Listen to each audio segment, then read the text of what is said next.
हाँ जी, अस्सलाम वालेकुम। उम्मीद करते हैं तुम ठीक होवोगे, फिट फाट होवोगे। अज का अपना मौजू ये आता कि जेड़ा पार्टियां पिछे नारे लाते ने उन्होंने की हासिल ते की लभदा है। ना कोई उन्हों का कोई रोजगार उन्होंने लभदा है, सुके पिछे जाके नारे लाते रहते हैं। इमरान खान के पीछे सुके नारे ला ला के वाम का गला बह गया ते हासिल की होया? ही क्यों 500 रुपए किलो तुर गया, महंगाई दे विच पिसदे रहे, तो कोरोना आ गया, कारोबार ठप हो गए। ते हुण भी पिछला दौर फिर एक दफा ना तरीक फिर दुहराई जाएगी इस काम दे विच, ताकि जो मौजूदा सूरत हाल है ना ਇਹਦੇ ਵਿੱਚ ਵੀ ਇਹੋ ਹੀ ਹਾਲ ਆ।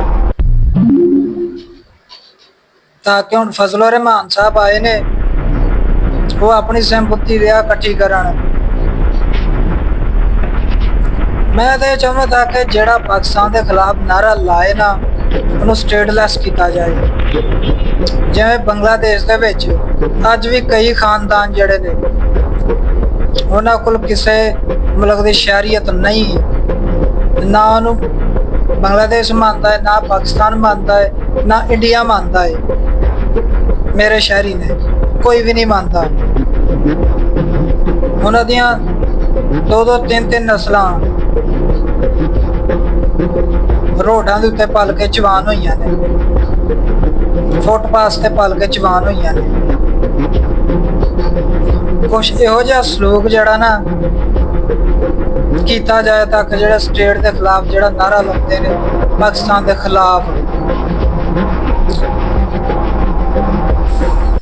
इन्होंने लभदा लुभदा कख नहीं है।